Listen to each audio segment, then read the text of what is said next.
Let's go ahead and kick this off. Guys, we are on the final day of our Sweatworking Summit. It has been such a fun week, and we are so excited to end it with Liz Hernandez and her WORDAFUL workshop. Before we get into a little more about Liz and what this workshop is going to entail, we want to make sure that we thank our brands and our partners who have made this week possible. Thank you to Tonal, who helped us organize that workout and got you that awesome discount code for future Tonal buying. Make sure that you open up any future emails from us to make sure you have that if you need it. Thank you to UFOS, to NYX, to Les Mills, Boone, Undone, Avrani, Wander Beauty, Curious Elixirs, August, Aranco, Tone House, Asutra, Mad Tasty, WORDAFUL, of course, Half Day, Athletic Brewing, and Olive and June. It has been such a fun week, and we've loved seeing you guys enjoy all of the different workshops and all of the different things that you guys got in your summit box. So I'm going to go ahead and introduce Liz right now. Liz, give us a wave on the internet. Yeah, perfect. So Liz Hernandez is the founder and creator of WORDAFUL, and she is a Mexican American Emmy-nominated television personality and journalist.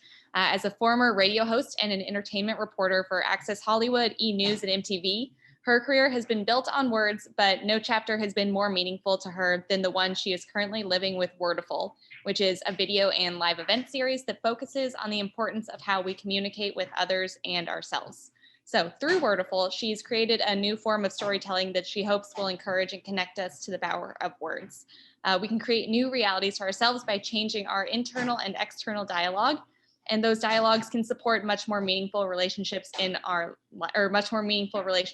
lives. So what we're about to do, she is going to facilitate a signature WORDAFUL workshop. So be ready to participate, be ready to open yourselves up to new ways of thinking about yourselves. And without further ado, I'm going to hand it over to Liz.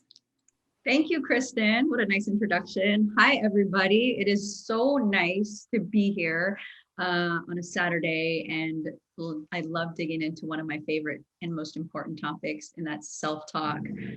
If you hear any noises in the background, this is kind of my housekeeping. I have a little French bulldog that is gum on my shoe, so he stays right underneath me while I'm doing these Zooms. And so if you hear any absurd noises, I swear it's not me, it's, it's him. But I want to get right into it, and I want to talk all about self-talk and the impact of our self-talk. I would love just for you to put in the chat, what are some of the things, the conversations you've had with yourself this morning, whether it's positive or negative? I just ask you to be really honest. What are some of the things that you find yourself saying to yourself? Is it, I'm tired, I'm excited, I can do this, whatever that is, and just really think about a little bit of that conversation and just put it in the chat. I'd love to see what people's thought process is. And please don't be embarrassed. The more transparent and honest you are, I think the more impactful this can be. I love it. I am powerful. I am tired. I'm super productive. You're worth it. I love that. Trust the process. Trust the process is one of my favorite sayings. Excited for the day. I'm sleepy. I need to wake up. Thank you for being honest. I want cinnamon bun. I love that. I'm exhausted. Okay. Okay, great. So I'm grateful for my puppy. Same. So again, this is just one thought of many. Okay, I'm excited to be out of the house and leave the dog with my partner for a bit. Okay. So again, these are just simple thoughts that we're having right now momentarily. We're recalling things that conversation. And we always wonder, even though sometimes we're not aware of these conversations, it's constantly going. There's constantly an ebb and flow of conversation, I believe. And again, these are my beliefs. It's between us and our soul, because someone's having to interact. Someone's having to be the observer. And so this is the reason why self-talk is so important, because we have it every single day, all day.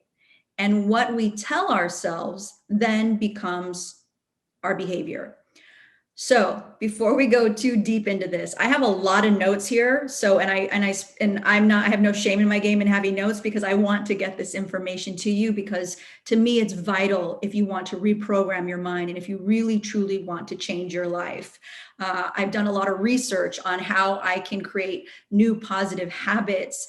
And what I really started to notice is when I was getting ready to leave television, when I was in that really uncomfortable growth spot and I wanted to create change that would then take me to WORDAFUL full time, I used to sit in my dressing room and I used to write affirmations every single day. I would just take one and I would write it out 10 times before my call time. So I'm just going to put a little pin in that. So we'll get back to affirmations. But self-talk, like I said, is the conversation we're having with ourselves every day. And it's not always the nicest. And the chatter that is happening in our mind that we are aware of is happening in our subconscious mind. Or excuse me, is happening in our conscious mind. So we're conscious of it. We can hear ourselves. We can say, okay, I'm going to get up. I'm going to make myself some coffee. Then I have that to-do list. We're actually participants. We're seeing what's happening. So there's another layer of self-talk, and this is the most important part, is there is a layer of self-talk that's happening in our subconscious mind. And that's the one we're not aware of. And the subconscious mind is the things that we do automatic. So sometimes we get into the car and we get home and we say, I don't even remember how I did that. We just knew to put the key in the ignition. We're kind of doing things. It's like I said, it's all on autopilot. We get up, brush our teeth. We don't have to remind ourselves, go left, go right. It's all happening by habit. So 95% of our thoughts, of the way our behavior is coming out through us, is through our subconscious. Now, here's the tricky part. From ages 1 through 7, for the first 7 years of our lives, that subconscious was programmed. So we had no real reference to go back to. So we became the observers. We were watching, observing, learning the rules of life from our parents, our caregivers, our siblings, and everything was being recorded into the subconscious. And there's only about, I would say, 5% of our lives that are actually run on consciousness. That's our like creative brain where we're making our own choices, again, being aware of that dialogue. So the reason why in these first 7 years, our brain was taking everything into the subconscious is because the brain is in theta for the first 7 years. It's in theta, which is almost considered like hypnosis. Again, because from age 1 to 7, we have no reference of real experiences. So the experiences that we're learning from, again, is what's happening in our environment. We're watching mom and dad, we're watching our siblings, we're watching our caregivers, and we're learning the do's and don'ts, the yes and no's, and we're also taking in the messaging of what our parents tell us, of what our siblings tell us, of what our environment tell us. Are we loved? Are we worthy? Do we belong? And because of that, it is so important that we understand we are still working now as adults from those programs, from those beliefs. And the only way to overwrite that 95% of our subconscious beliefs is either through hypnosis or through repetition. And that is practice, right? So like anything we want to learn has to be repeated. So that like, you think about the first time you took the car out, right? When you were learning to get your driver's license, it was probably a hot mess. Like you had to learn how to parallel park, you had to learn how to change lanes. And now you do it just without even thinking. It has just become embedded in you. And to me, this is really important part of where our affirmation work comes in, because again, like I said, the subconscious mind can only take in what is repeated and repeated and repeated until it becomes a habit. So if we want self-talk to be more loving, we have to practice until it's automatic. And one of the most positive ways, like I said, for me was really sitting down and writing what I wanted to reprogram my mind with. And while, you know, everyone's familiar with positive affirmations, and it is nice to be able to say, oh, I think I'll just put one here, on a stick it on my desk, or maybe I'll just put it on the refrigerator. Unfortunately, that's only a suggestion to the brain. It's like having basically directions on how to do something, and you're just putting the directions on the board. But in order to learn those directions, you actually have to build it, you have to make it, you have to do it. And so for me, that has been a huge part of reprogramming my mind and my thinking for the parts of my life that weren't working. And so even to this day, I wake up every morning, I take my affirmation card, and I do it at night as well, and I'll explain why. And I say it out loud. Not only do I say it out loud, I take a moment after and I close my eyes and I feel the emotions. So why the affirmation cards? Like I said, it's a way to reprogram that brain, so much so when I was, okay, to take the pin out of what I was saying earlier, when I was sitting in my dressing room every day and I was writing these affirmation cards, I used to write affirmations from the queen of affirmations, Louise Hay, and I love her affirmations, but they felt so long and I didn't feel like they were in my voice. And so fast forward, I think this is now 4 years later, I created my own affirmation cards that felt like they were in my voice. And I want to share a few with you so you understand the way I've rewritten some of the things that are important for my learning, for my encouragement, places where I felt stuck in my life and I wanted to create new dialogue. I think one of the most important one, especially for women, is body. We're so cruel to ourselves. Our self-talk can be really mean when it comes to how we judge our physical selves. And I constantly found that no matter where I was in life, you go back and you look at old photos and you think, what was I complaining about? Like, why was I so mean to myself?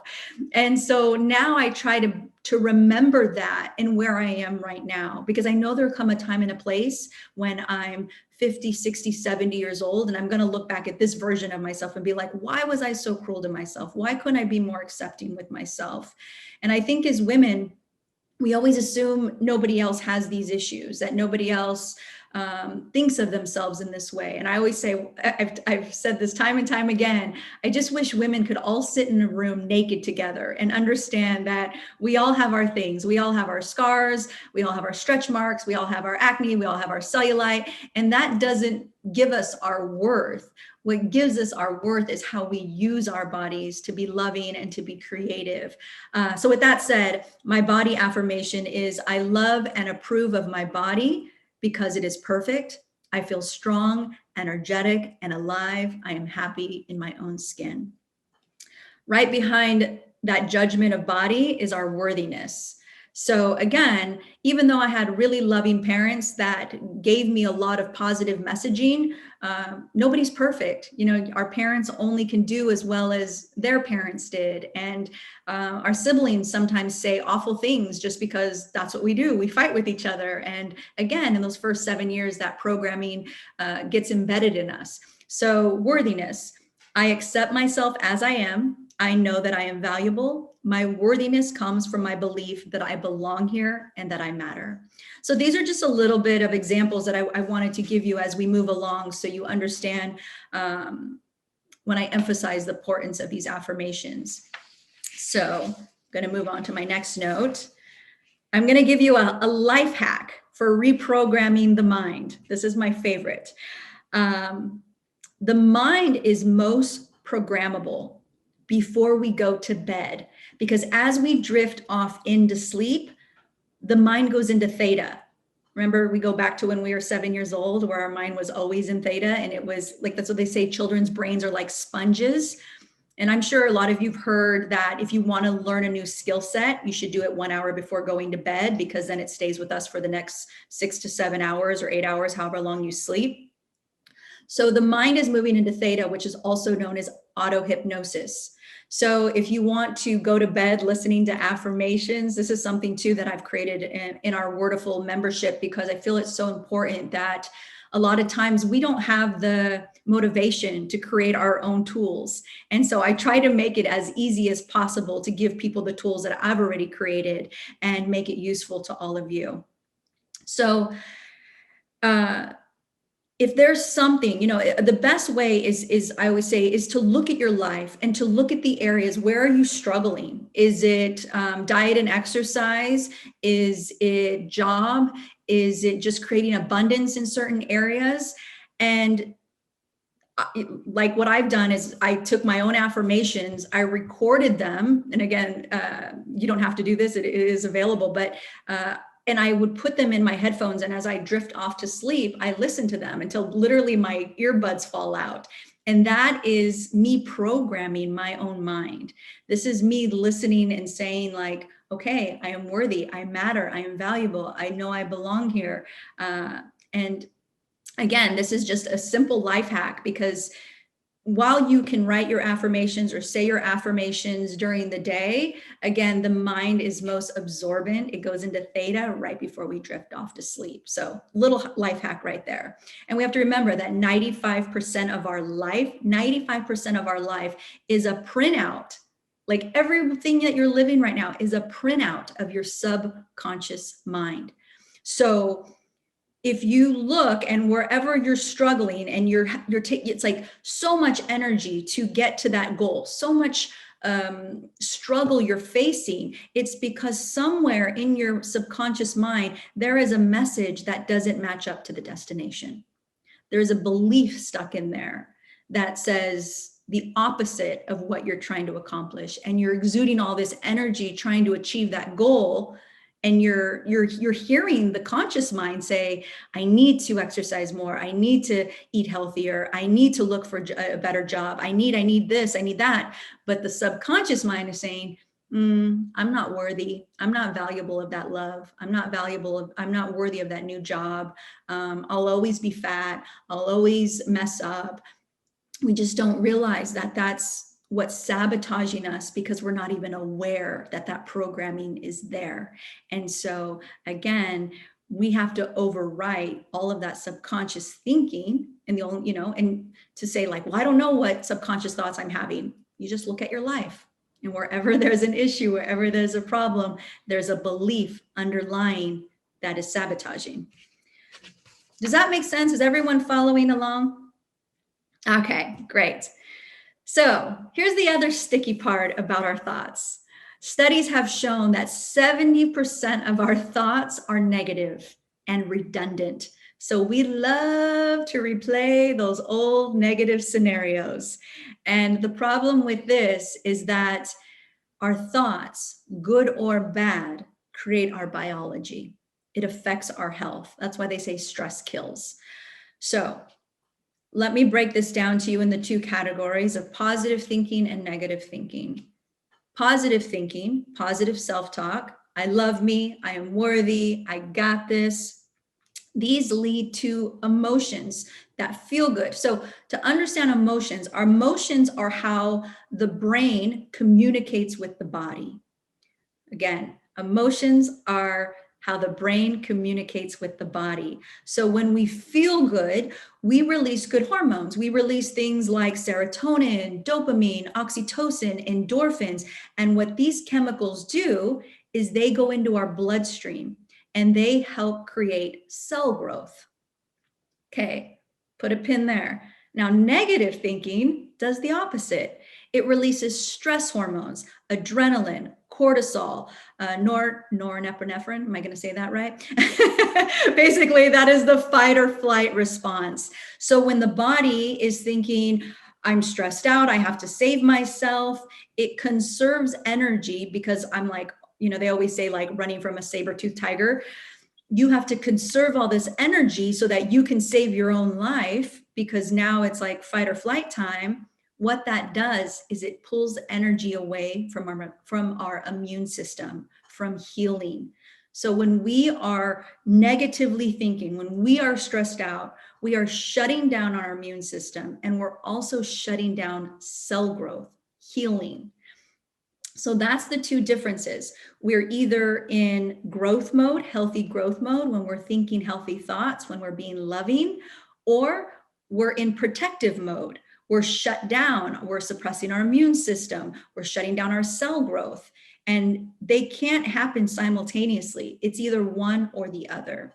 So that's, at least for me, when I start stressing or thinking anything negative, what pulls me right out of it is I was like, no, I'm creating my biology right now. I want to stay healthy. I want to heal. So for me, that's always a trigger. So it doesn't matter how great our exercise routine is, even though, yes, exercise does help our endorphins go up. It helps release our stress. But what's critical above all else, no matter how healthy our diet is and how great our exercise routine is, we have to watch our thinking. That self-talk is the most crucial part of our self-care. Fear-based thinking thoughts, of course, will manifest a negative life circumstance. Things start to kind of go awry because we're exuding that same energy out through the chemistry of our makeup. Okay, is everyone following? Is this all making sense? I like to take a temperature. Okay, so there is that saying, fake it till you make it. I don't like that. I've never liked that saying, but it does hold some truth. I like to say it till you make it true. Say it till you make it true. And so I know with affirmations, because believe me, I've done all this work myself. This is a testament to everything you're probably thinking, like affirmations don't work for me. I don't believe it. When I say it, it doesn't sound true. And that's why this line is so important for me. Say it till you make it true. Because again, it's like any new skill set we try, right? We can try to go fly a kite. This is a really bad example, but we can try go fly a kite and maybe the winds aren't right and the kite goes down and we give up. But if we go out there day after day after day and we practice, soon we become like professional kite flyers. We're like, I got this. I can do this with my eyes closed. And it's the same thing for affirmations. It may not feel true to you in the beginning, but the brain cannot differentiate between what's happening outside of us. And when we close our eyes and we say that affirmation and we feel that emotion, the brain registers that is true, as long as that emotion is matching up. And the way that emotion begins to match up is when we record that programming into our brain. And after a while, the brain starts to say, she says, I'm happy. She's saying, I'm happy, I'm happy, I'm happy, I must be happy. And again, we start to make those chemicals that go back into our blood system that make our cells. The one thing I really try to practice, I'm a big meditator. And the reason why is because I feel meditation is such an amazing way to get quiet and to be an observer of, like they said, study shows 70% of our thoughts are negative. And I like to just be the movie, like sit there like a moviegoer with popcorn and just watch all the things that my mind is thinking, whether it's the to-do list, I need to go to the grocery store, I need this, and then I got to take the towels out of the dryer, and whatever it is, it just shows you kind of that monkey mind. And then it also shows you where those negative thoughts kind of drift off to. And I think, this is where my attention needs to go. There's some reprogramming that needs to happen here. And that allows me to know for that week, which affirmation card I need to pull, where there needs to be some work done and some reprogramming done. And not only that, but I do this thing, which is called, it's basically practicing for my future. So a lot of times we practice our past, right? We think about someone who pissed us off or just something that made us mad from our past. We relive those negative events. And what happens when we relive it? We get mad again. We think, how could they have done that to me? Why did this happen? How dare she? How dare he? And we're all mad again. And we create that emotion in our body. The same way you can relive your past, you can program your future. You can sit down and close your eyes and say, how do I want my future to look? And how I was saying, this is what I call practice meditation. I practice how I want to see my future self. So if that's sitting every morning and showing myself motivated, getting up, and it's like just seeing myself in that, replaying that same routine, until my brain has to basically say, like, this is who she is. This is what she does. This is part of her routine. Because again, the brain, when we attach that emotion to it, cannot differentiate what's happening internally And externally, it's still having the experience. The brain still thinks it's real. So it starts to rewire our brain in order to match that reality. So here's one thing outside of affirmations that has helped me in my journey to beautiful self-talk. I mean, it's going to be a struggle till the day I die, I think, for all of us, because we are bombarded with messaging and we have an ego that likes to protect us. And by protecting us, sometimes it can turn negatively towards us. I've been gratitude journaling for over 15 years. Every morning I write 3 things that I'm grateful for. And there are tremendous benefits to gratitude journaling. I won't list them all here, but all you have to do is put in your search engine benefits of gratitude journaling, and a million things are going to pop up. It's good for your immune system. It helps reprogram the brain. The effects of gratitude stay with you. If you do it for 21 days, it will stay with you for 6 months. But most importantly, the reason why gratitude is so important is because emotions like gratitude, appreciation, kindness, joy, enthusiasm, compassion, these expansive, positive emotions shut down the amygdala in our brain. And the amygdala is the part of the brain that generates fear and anxiety. So it moves us, when we practice these positive, expanding emotions, it moves us out of that fear and moves us into love. And suddenly we feel safe, we feel we can trust, and we move out of selfishness into selflessness. And it takes us out of that survival mode. So we're not producing those stress hormones, and instead we're filled with this energy that allows us more opportunity to create and to be loving. And this, my friends, is the importance of positive self-talk. So I know I've been going for quite a bit. I would love to hear your questions, any feedback. Again, you know, this is something that this is my mantra for life, is gratitude journaling, meditation, and affirmations. And I've never found anything more powerful than affirmations to reprogram my life. This is what WORDAFUL is based on, the power of words. This question, I'm going to pull this from a comment that Mary Kay made in the chat. She said that I have trouble letting myself feel the feelings without suppressing the emotions, without fixating on negative thoughts and stories. Do you have any advice for how to balance that?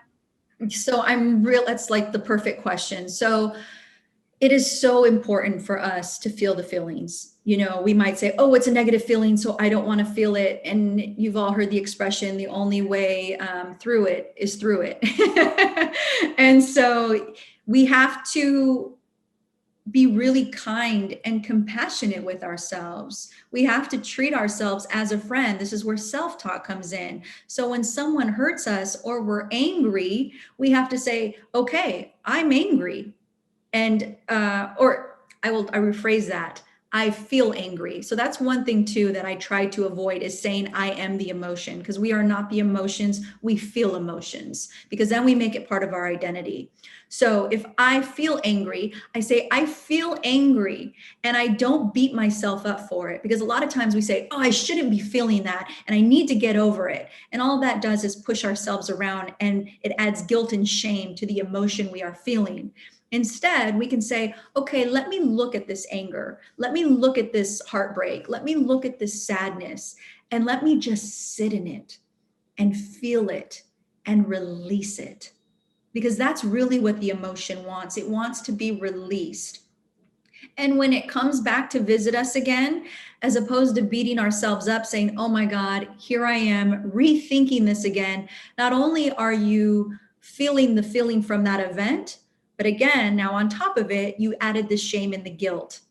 So what I've learned to do is, when those old stories come back into my mind, a friend had taught me to say, big surprise, here it is again. And it's so amazing, because I'm able to laugh at it or smile at it, and I let it go, as opposed to saying, I'm thinking about this again. I've already thought I dealt with this. I thought I was over him. I thought I was over her. I thought I was over the situation. And it's just beating myself up, as opposed to just saying, do I miss this person? Am I hurt over this situation? Let me cry. Let me cry. Let me be sad and feel it. And then all that emotion does is it just wants to get through, and you're just allowing it to pass through. And then you could say, okay, I'm back. So yes, you have to feel it to heal it. And then here's one from Elise. Hi, Elise, we miss you. How can one use their own manifestations or affirmations to identify and set boundaries? Manifestations and affirmations to set boundaries. Oh, that's a good one. I think I actually have boundaries in here, but it's just that. It's creating that affirmation for yourself that I love and respect myself, and I put me first, and I feel no guilt around setting healthy boundaries, because anyone who loves me is going to respect those boundaries. And it's knowing that, and again, taking the guilt out of doing what is best for you. That is self-care and self-love. And I think a lot of times we add so much guilt to putting ourselves first, but ultimately, by putting ourselves first, we become happier people. We become more enjoyable people to be around. Because if we suppress and say my feelings don't matter and I need to put this person first, or I have to worry about what they think about me, that eventually will come out somewhere else in our life. And now we're just creating more negative circumstances, because now I've got an argument with you because I'm not respecting my own boundaries. I'm upset and I'm resentful against myself. All right. And then I think this one was from Lindy. Yes. Any recommendations for taking small steps to start changing our internal language? And any recommendations for affirmation sources to listen to while you fall asleep in that theta state? Yeah. So again, I've created this whole system. And again, you don't have to use mine. I'm just saying this so you have a direct source. On wordaful.com, there are affirmation cards. I wrote a deck of 52, each for every week of the year, because I feel it's important to sit with one affirmation per week. And again, every night I write it out 10 times a day. I sit with it at night. We have a membership where every month I release affirmations for you to listen to in the headphones, and you can listen to it before you go to bed. You can listen to it right when you wake up in the morning. You can listen to it anytime you're struggling.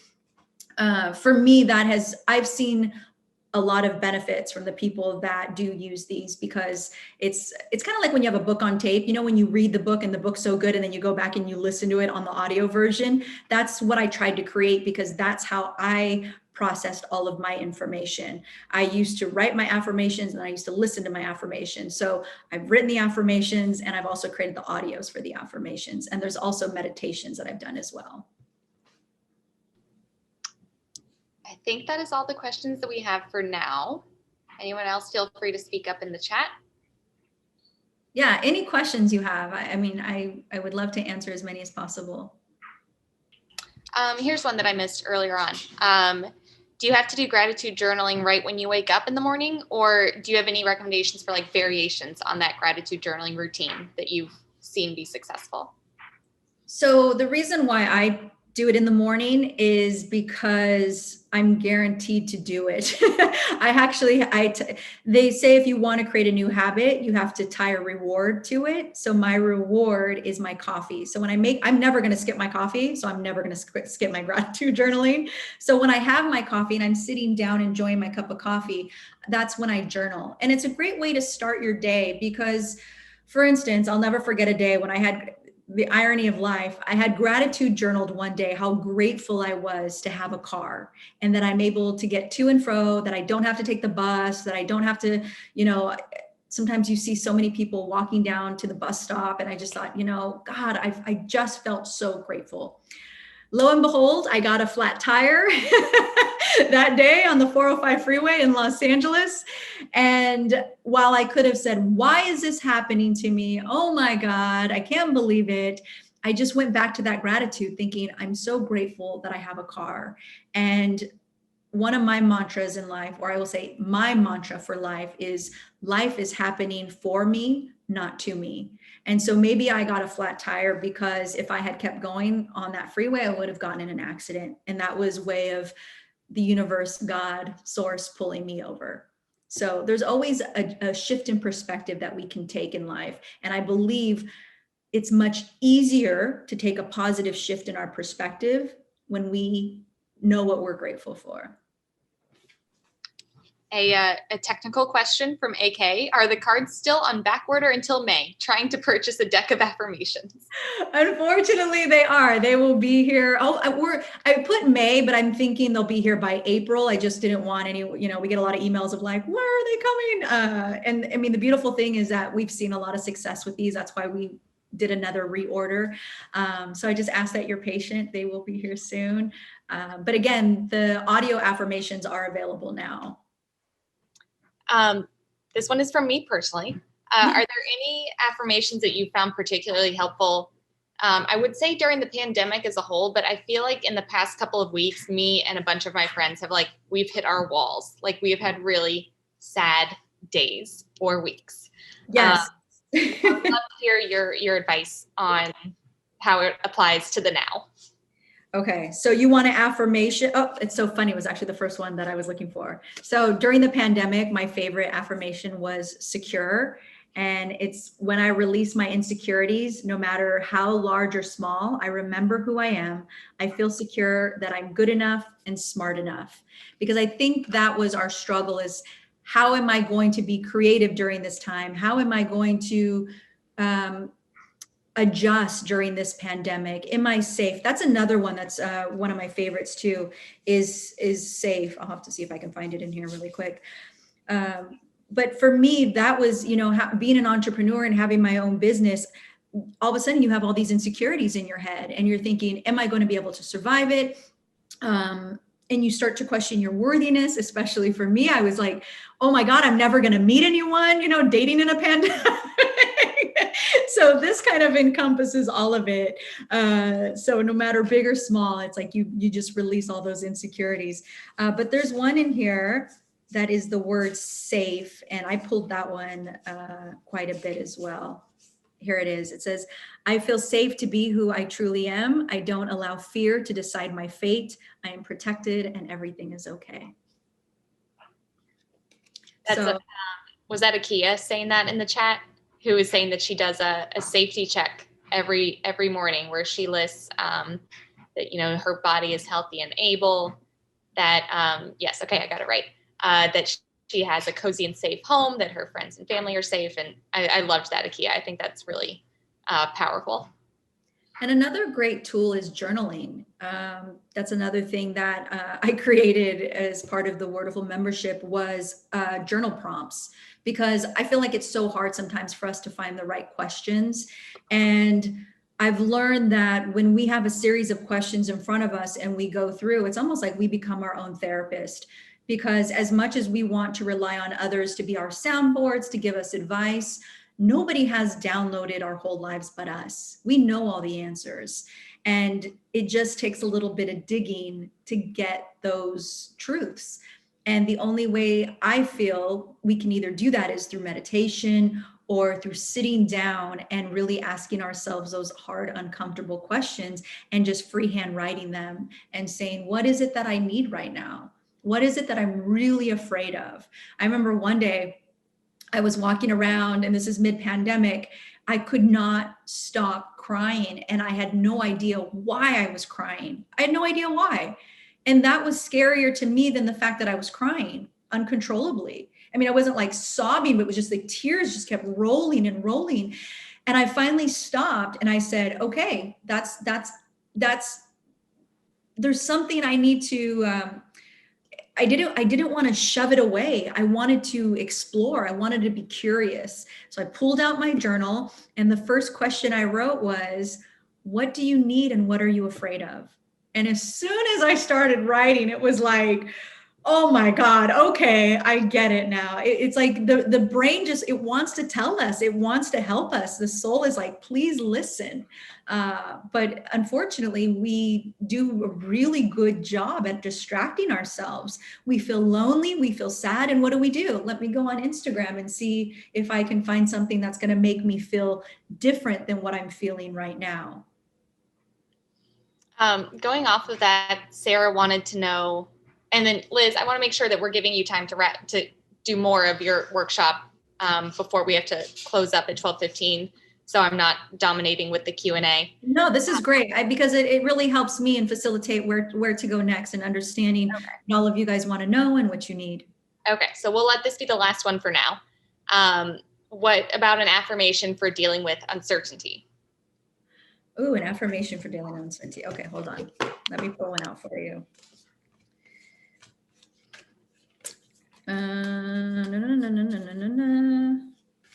And trust me, I went through all the different emotions so that we could have all this.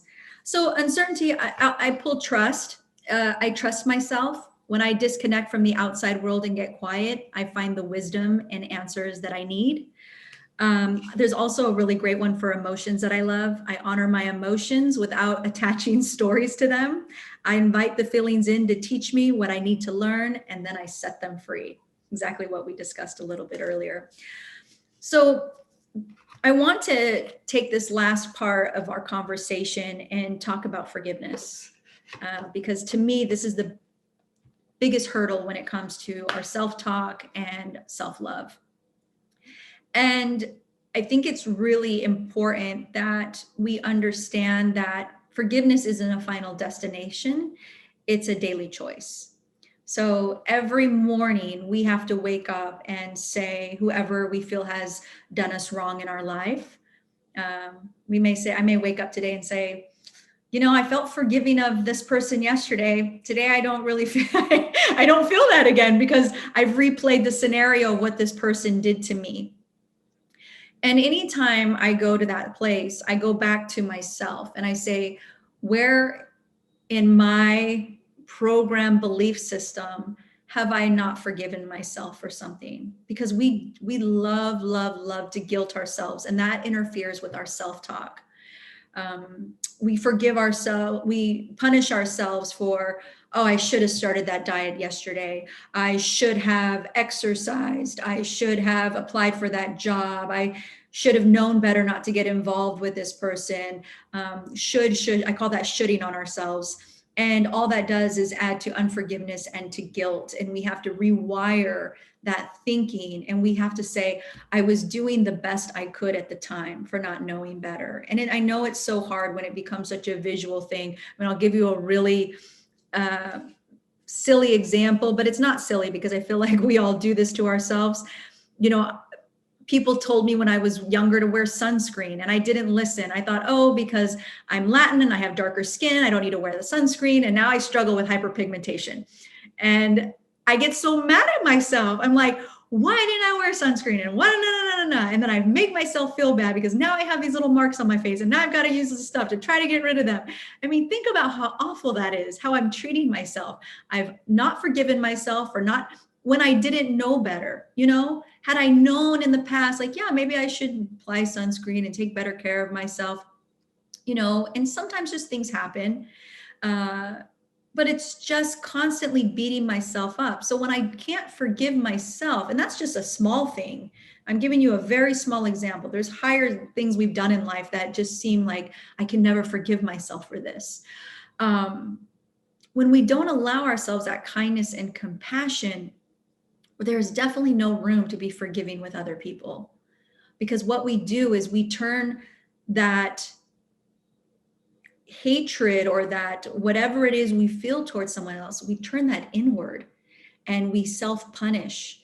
We think, you know, if I don't deserve forgiveness, then they don't deserve forgiveness. And so that's why it always has to start with our own relationship with ourselves, because the relationship we have with ourselves then affects all the other relationships in our lives. And so that's why too, you know, anytime we're having turbulence with someone, anytime we can't get along with someone, as opposed to looking at it like this person is so frustrating, this person is so difficult, we can look at that person as a teacher and a mirror of what it is about ourselves that needs some healing, some reprogramming. And so there's a forgiveness affirmation. Forgiveness is a gift, not only to another person, but also to myself. When I forgive, I free up the space to attract more love into my life. Because the problem with unforgiveness as well is, you know, I love the saying about how you can be the warden and you could put all these people in jail for all the wrongs they've done, but you're the warden and you've got to go to that jail every day too. So you're not free. And you're constantly reliving those stories of that heartache, of whatever it is that that person has done. And again, it goes back to the biology of our thoughts. We're making ourselves upset.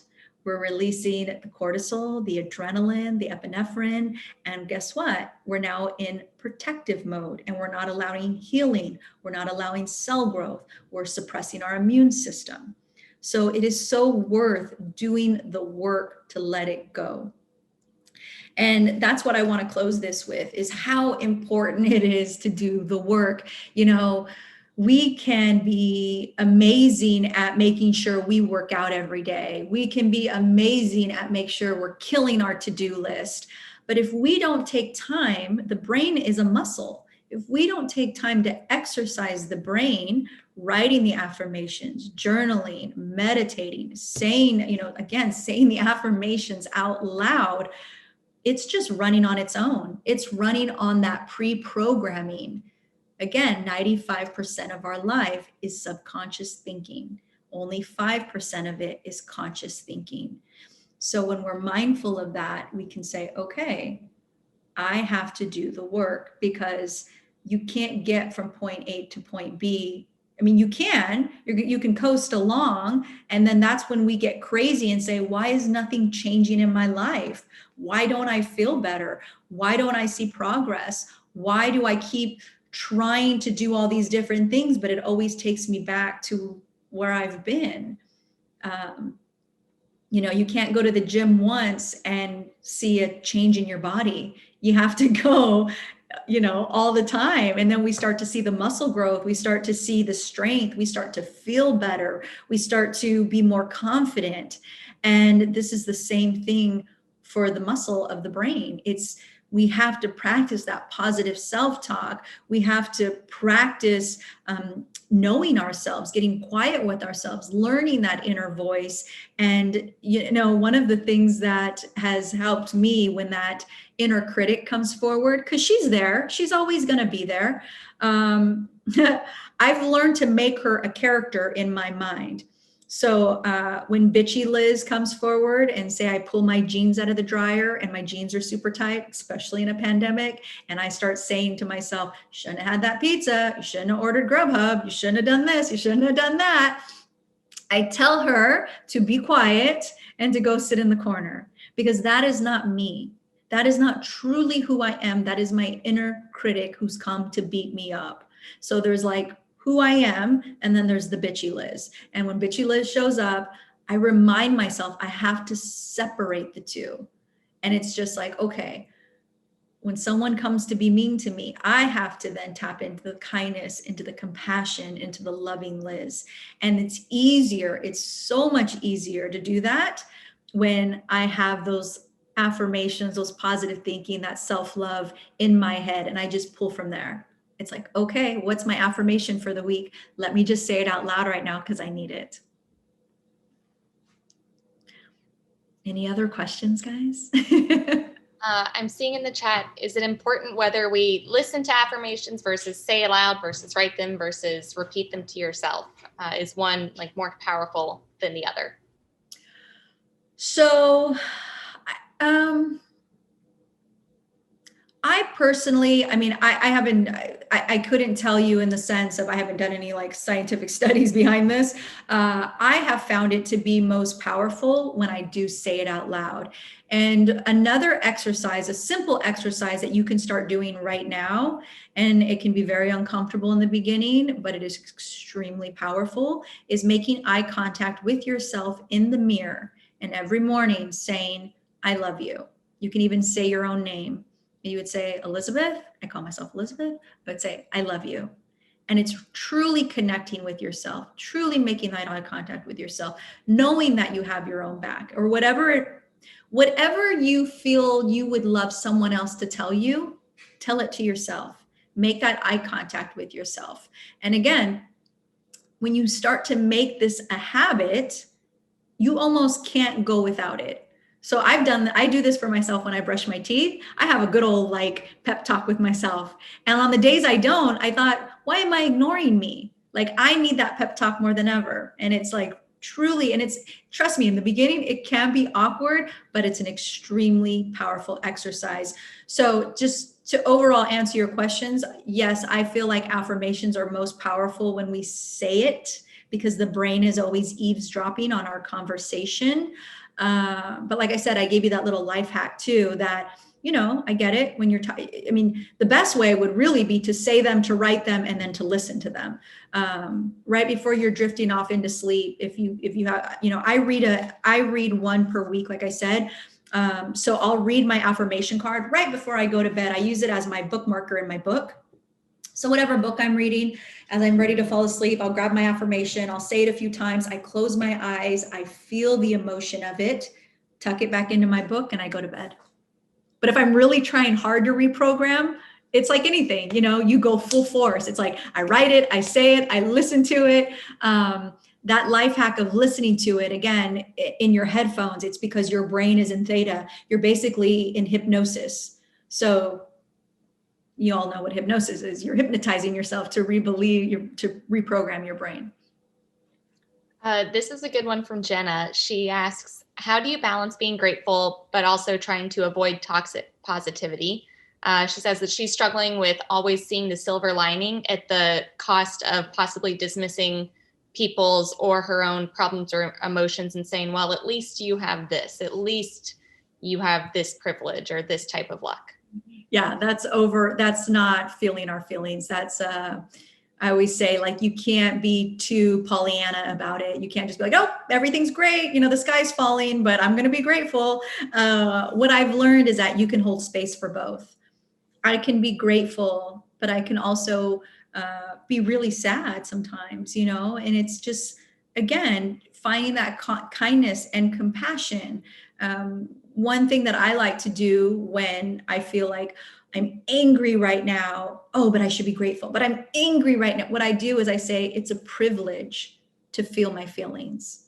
It's a privilege to know that I'm angry right now, because that's me being alerted to a boundary that's been crossed, either from myself or by somebody else.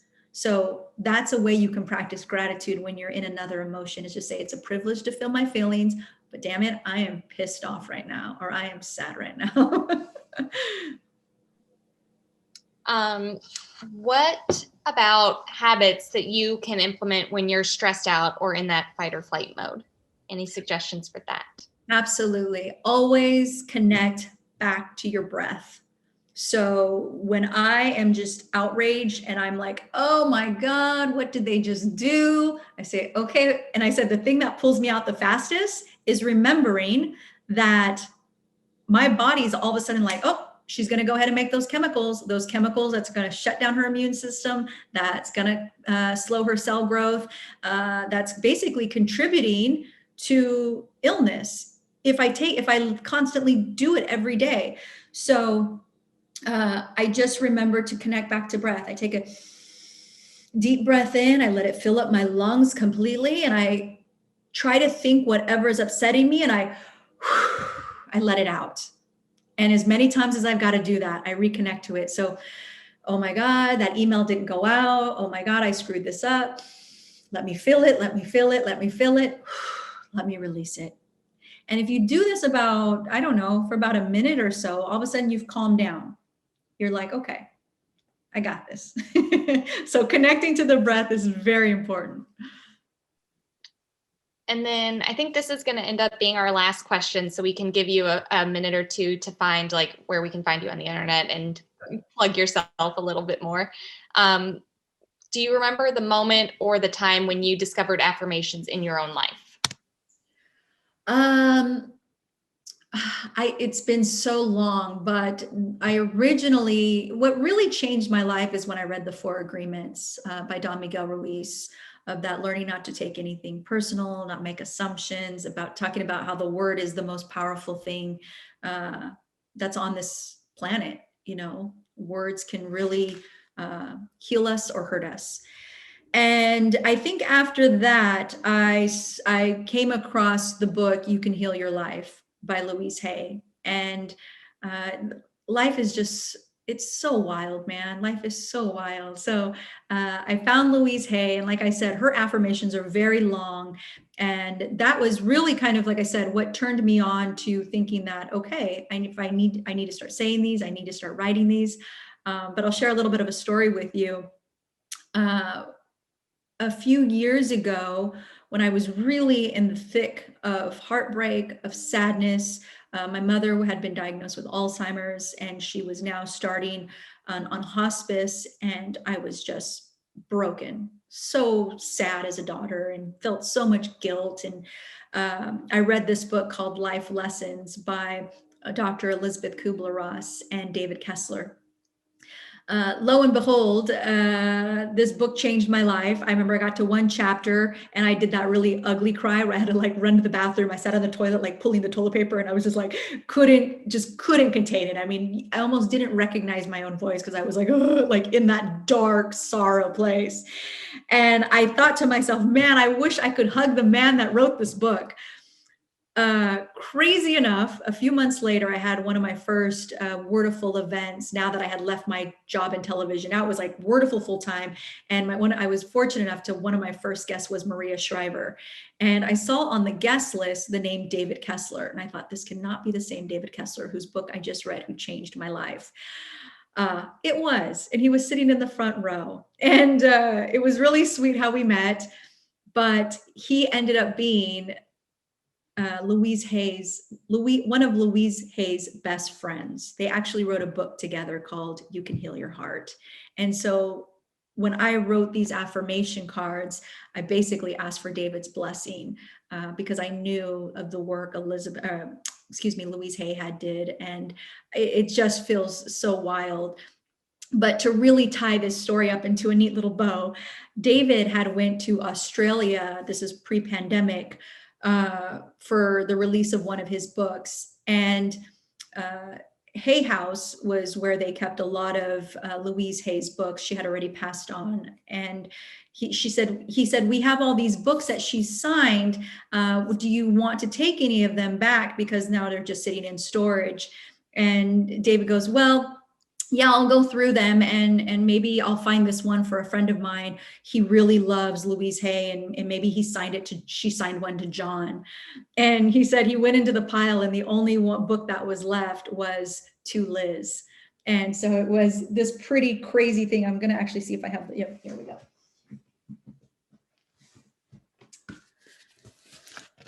To Liz, with joy, Louise Hay. So I feel I do a lot of my work in honor of the things that she's taught me. It feels pretty crazy to actually put my affirmation cards next to the ones that belong to her. And, you know, she really changed her life. You know, if you haven't read You Can Heal Your Life, I highly, highly recommend it.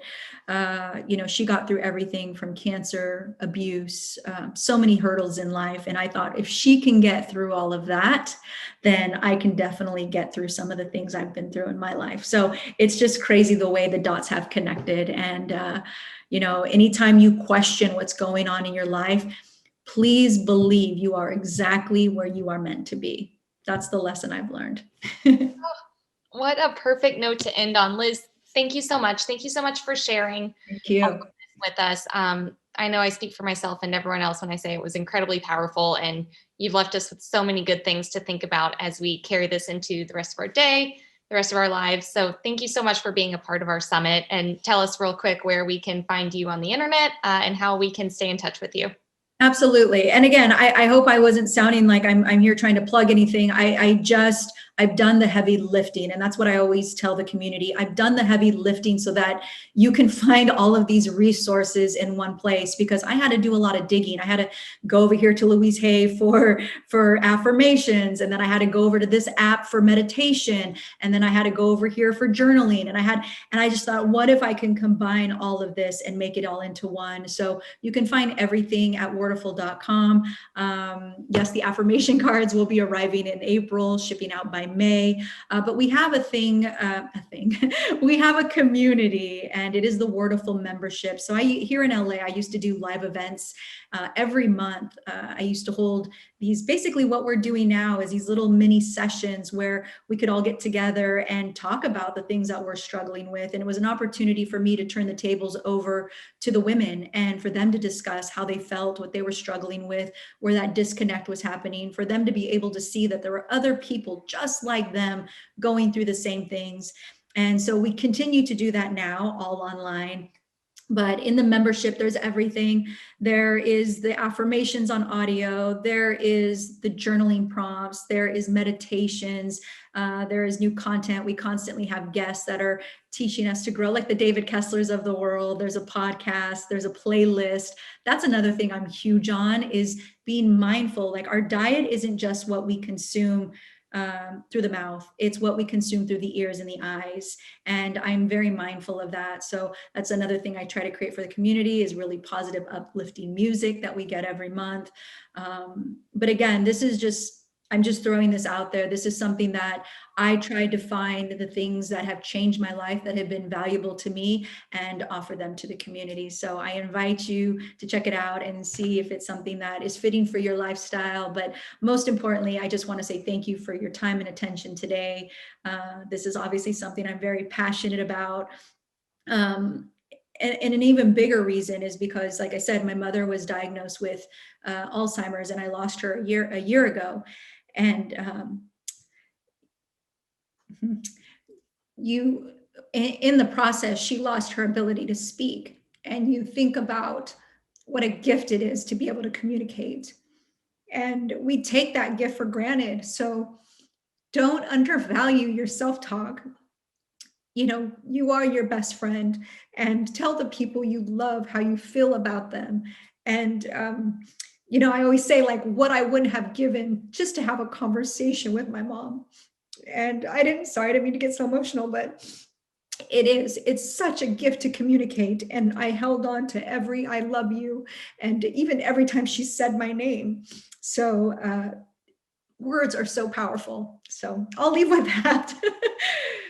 Well, Liz, thank you so much for sharing. I think we're sending you virtual hugs, and Thank you. thanks for sharing your feelings. And I know that's not easy to do, even on a virtual Zoom full of strangers, but you're showing us the way. So we appreciate your time today and your openness. And I think we're looking forward to sticking with you on this journey for all of us. So thank you so much, Liz. Absolutely. Yeah. I take no shame in my crying. I believe it's important to feel your feels. And like I said, it's all part of the healing process. So thank you guys. Thank you for your time and your attention. Thank you to Sweat Life for having me here today. I appreciate everyone in your community and on your staff. Everyone's been so lovely. So thank you.